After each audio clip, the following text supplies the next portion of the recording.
Okey, dari Puncak Lawang sekarang saya pergi ke Bukit Tinggi. Bukit Tinggi tu umpama macam KLCC lah untuk orang-orang kat sana. Entahlah, masa nak lalu bridge ni, jambatan ni, hati saya cakap ambil gambar kat sini. Saya pun turun, ambil gambar. Lepas tu saya tengok sekeliling. Perasaan saya saya macam fikir, bagaimana cara orang-orang dulu tinggal kat sini, macam mana penghidupan mereka. Lepas tu saya tengok yang nama kat atas tu, kenapa ada nama ni walaupun dah berkarat tapi masih dikekal. Saya macam survey je apa cerita kebelakangan sungai ni. Masa baca tu, kat atas tu nama dia di Kenagarian Si Ano Anam Suku. Apa yang saya faham tu Kenagarian tu kenegeri. Si Ano saya tak faham. Anam tu macam 6 suku kaum lah. So saya rasa mungkin ke ada yang beberapa suku kaum yang pernah tinggal kat sini. Jawapannya ya. Dulu-dulu memang ada 6 suku kaum yang tinggal di sebelah sekeliling sungai itu. Kenagarian Si Ano Anam Suku masyarakat Minangkabau tu terbahagi dalam 6 suku utama, iaitu suku Kaniago, suku Kotok, suku Peliang, suku Mandailing, suku Melayu, suku Sekumbang. Tak pastilah sebutan saya betul ke tak, tapi inilah 6 suku utama yang mereka tinggal di sekeliling sungai itu. Masing-masing suku ni mempunyai rumah gadang sendiri. Mereka hidup secara matrilineal, iaitu garis keturunan dari ibu. So kat situ wanita diberi keutamaan lah. Best kan? Beberapa adat dan budaya masih dijaga sampai hari inilah, seperti tarian piring, silat, lepas tu bersihkan rumah gadang dan membersihkan sawah padi dan lain-lain. Saya rasa lah, saya fikir, saya imagination je, kaum-kaum kat sini ni, mereka tinggal dekat dengan Bukit Tinggi. Mungkin mereka yang jadi macam tauke tempat tu kan. Dan mereka berniaga kat sana. Mesti orang suku kaum ni je yang berniaga kat sana, tak bagi orang luar datang berniaga. Mungkin lah kan. Contohlah kita buat survey, orang yang masih tinggal kat sana, berniaga kat sana tu, kita tanya suku kaum mereka siapa, dari mana, yang mana satu. Kalau kebanyakannya memang dalam 6 suku kaum utama ni, rasanya betul lah tu kan. Kenegarian Si Anok. Si Anok maksudnya kecil. Tempat ni dapat nama Si Anok kerana sekelilingnya ada bukit-bukit yang besar. So yang sungai ni dia kecil mengalir kat tengah-tengah. So dia macam adik kepada si gunung-gunung semua tu. Dari situlah dia dapat Si Anok namanya. Sungai yang mengalir ni pun dia ada kisah tau. Dulu ada kat dataran tinggi Minangkabau, ada sepasang kakak beradik lelaki dengan perempuan. Mereka hidup di kampung kecil. Pada suatu hari ada perkecohan. So penduduk kampung tu alaulah adik-beradik tu. Dalam perjalanan tu mereka memohonlah kepada Tuhan, bagilah kami tempat yang tinggal dengan tenang, aman. Tiba-tiba ada gempa besar. Lepas tu tanah yang kat tengah-tengah tu terbelah. Lepas tu dah lah jadi sungai. Sungai kecil tu mengalir. Okey, mereka pun mulalah menetap kat sana. Lepas tu jadilah suku kaum yang lain-lain pun datang join, jadi 6 suku kaum yang utama. Ini 2 edisi suku baru ni. Tempat ini dijadikan untuk tempat mencari ketenangan, berdoa atau sekadar menikmati keindahan jugalah. Sudahlah kita sampai ke Bukit Tinggi. Di sini ada banyak shopping mall, kedai-kedai, kedai makanan, stall semua ada kat sini. Ini yang first saya tengok shopping mall besar ya. Kat situ jarang ada kat tempat yang saya ada tu. Sini, yang ni yang paling besar. Cantiknya baju kat sini. Tak sempat beli.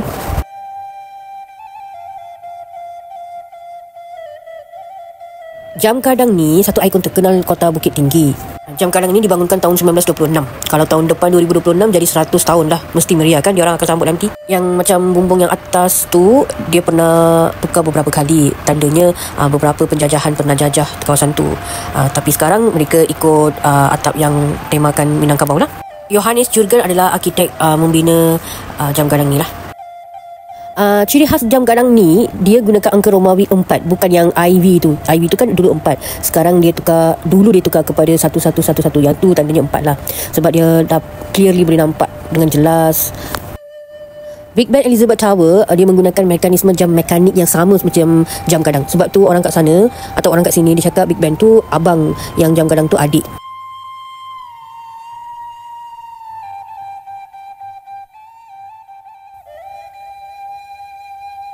Pada masa pendudukan Japan tu, tahun 40-an lebih, Jam Kadang tu dihentikan pengoperasian dia. Lepas Indonesia merdeka, jam ni kembali diperbaikilah dan lepas tu digunakan lagi. Sekitar Jam Kadang ni adalah pasar-pasar, ada yang jual makanan, pakaian. Lepas tu kalau ada festival ke, mereka buatlah pesta budaya dan lain-lain.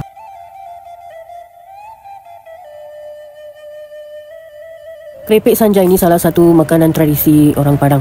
Saya lupa nak try lah. Saya memang nak beli, nak makan, tapi lupalah.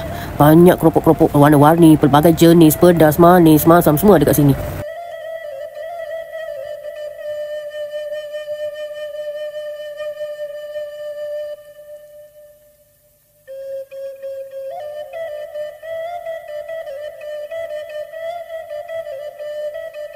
Ramai yang beratuk kat sini. Saya tengok apa yang diorang makan, apa yang diorang beli. Tengok-tengok macam hotdog. Tapi yang ini yang menarik perhatian saya. Lepas tu saya tanyalah adik tu beli kat mana. Dia kata kat tepi sana. Saya pun pergi tengok sini ada banyak siput. Tapi yang ni saya jarang makan siput, so saya tak beli yang ni lah. Saya nak beli yang keropok tu je. Next time saya pergi, saya pasti nak try yang kerang ni lah.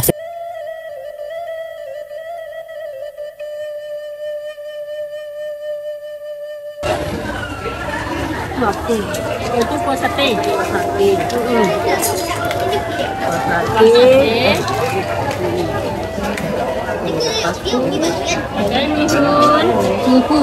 Mihun. Bu, bisa pisah kuah sama mie-nya, Bu? Bisa. Ini kuah kacang. Ini cabai. Cabai. Merah. Iya.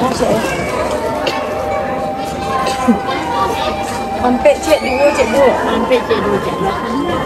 5,000. Pasti enak kan? Pensi kan cepet. Oh, dari Malaysia. Bu, pensi sama, Bu, je tu. Iya, sama 5,000. Okey. Kalau tu bang, ni nak pedih bang. Cuba rasa. Try. Must try. Gigit dari mana ni? Dari sini lah. Makan je daripada mana? Eat. Macam ni makan lah. Ni.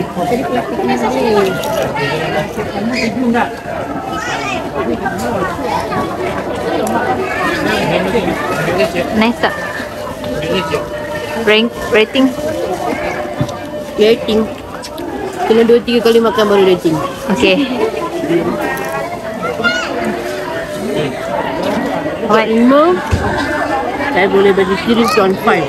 Oh, 3.5 lah. Okay lah. Dia macam hujan-hujan makan macam ni. Okay. Boleh. Okay.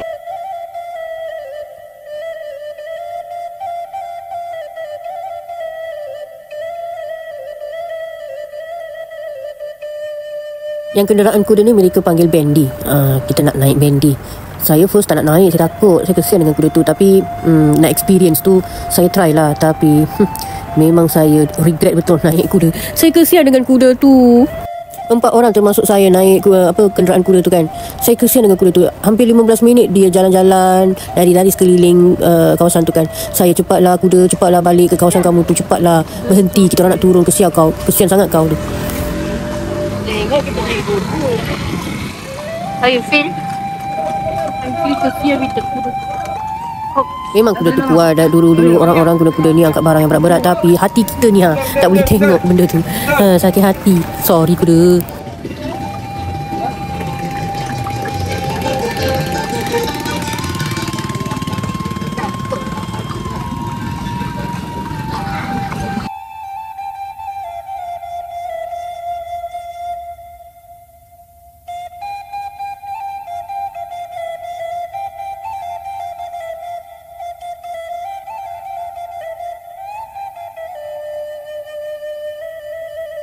Okey, sebelum balik rumah kita orang singgahlah ke kedai makan. Next time saya pergi, saya takkan try sate sini lagi. Sedap sate sana taklah, saya kurang manis. Saya kurang minat, kurang manis pula tengok kopi ni. Lepas tu sebelah saya adalah budak-budak duduk minum tak apa dengan gula tempurung. So saya pun nak try, tengok-tengok teh tarik. Tapi sedap juga. Okey, lepas layan, lepas makan kita orang pun balik. Janganlah hanya tengok saja, share lah. Siapa tahu ada yang nak pergi ke Padang ke, nak tengok-tengok benda ni semua ke, share lah. Lepas tu komen lah apa yang kamu suka dengan video ni. Kita akan jumpa lagi